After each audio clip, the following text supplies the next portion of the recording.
Today I'm gonna be talking about abandonment issues, and we're gonna get into some basic signs that you might be dealing with it. Also, gonna break down the different types of it, and pretty much where they could possibly stem from. So I'm gonna give you the basic signs first, even though that should be kind of last. I'm gonna do it backwards and go first.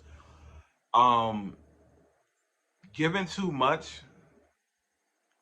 or overly eager to be a people pleaser.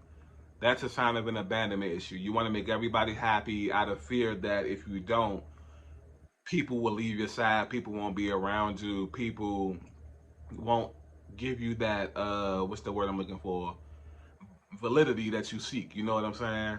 um I guess before I get into the rest of the signs, let me just break down what abandonment issues are. So abandonment issues are, they can stem from your childhood traumas, which is probably like 80% of it for people.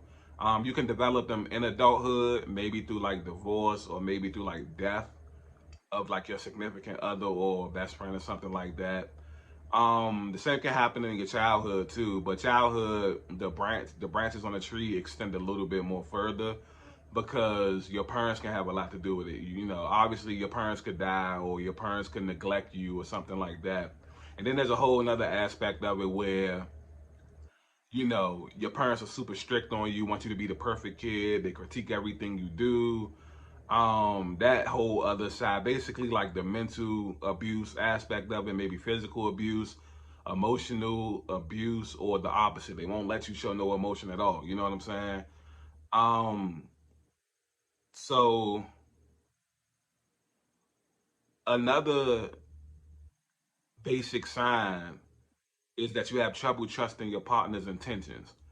Um, Now, obviously, especially the way society is now, we tend to take our past experiences and keep our guards up going into new experiences, when in actuality that's not right. You know what I'm saying? The new person deserves a fresh slate. They didn't do nothing to you. You know what I'm saying? Even if it's looking like, well, you know, this is what that person did and this ended up happening, I'm not going to let them get that far. That's how we have our mechanisms up right now in society. So it's wrong, but it's just that, what's the cliche? You'd rather be safe than sorry. You know what I'm saying?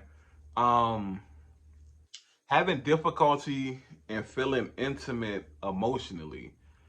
Now obviously, if you're feeling somebody, you're going to be emotionally attached to them. If a person's a vibe, it's a vibe, whether it's a relationship, friendship, best friend, your family, whatever.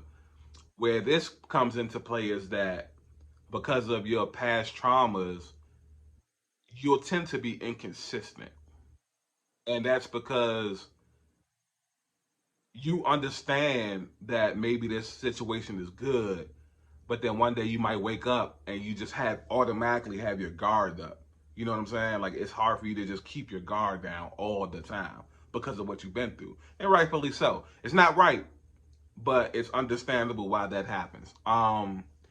Needing to be controlled, or you want to control your partner.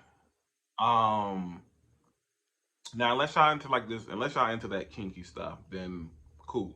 If not, nobody should be controlling nobody, or nobody should be wanting to be controlled. It should be equal. You know what I'm saying? Or if the man is, you know, this isn't that 50-50 debate. When I say equal, I'm not talking about the bills. I'm talking about overall, like, this should be equal as far as like y'all relationship go. Emotionally should be 100% coming from each person, so on and so forth. So now that I got some of the basic styles out the way, I'm gonna get into the types of abandonment issues, and then you can further diagnose. Which is this is when you look at the way society is, this is so going to apply to like pretty much everybody. You know what I'm saying? And there are three styles. The first style is the anxious attachment style. Now this is when people develop these super intense situations like relationships, friendships, significant others, and you become very dependent of your counterpart, aka clingy. You become very very clingy. You don't want that person to leave. I know you see these situations where you see people say like, "Oh, I know I spent all day with you," but as soon as they leave, 30 seconds later, I miss them real bad, and I want to live in their skin and all that type of stuff. That stems from abandonment issues. I know we laugh and joke about it as memes and comedy and stuff like that, but those are rooted in abandonment issues. You know what I mean? So it's a fear of when this person walks out this door, even though we just had the best time of our lives, I'm scared they might not come back again. You know what I mean? And that's when it comes to that. The avoidant attachment style, which is like half of society, if not most of society. People don't allow anyone to get close to them at all once they've been through enough traumas of, maybe death, your friends, you and your friends falling out, you constantly being involved with drama and stuff like that. You just say, screw it all, I'm not letting anybody near me ever again. This is gonna be a solo ride from here on out. Understandable, but it's not right.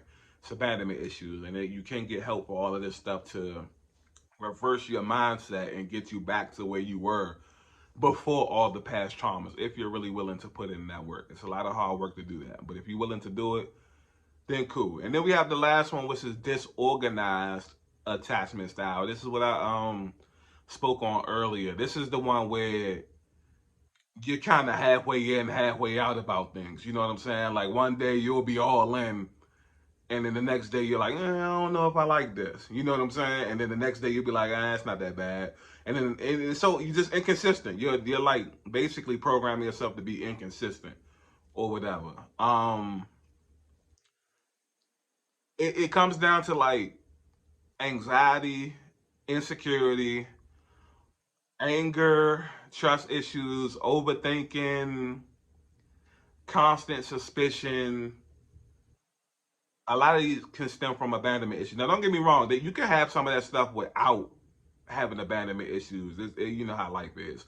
But if everything kind of aligns and falls in place, you might have abandonment issues. Obviously, I can't really give out specific help outside of therapy and I don't know, self-care. That's like becoming real popular. So if you into the whole chakras and crystals, you might want to look further into that. If you into the whole religion thing, you might want to look further into that. If you just go exercise, that's always helpful until it's not. You know what I mean?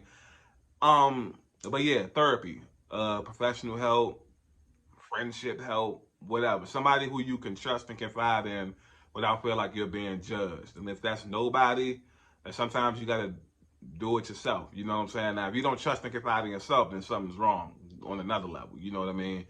But anyways, that's just a rundown. I tried to keep this around 10 minutes, so we accomplished this goal. Got any more questions or comments, you could drop those down in the comment section. You can like, comment, share, subscribe. Thank you for all the support lately on the social media stuff.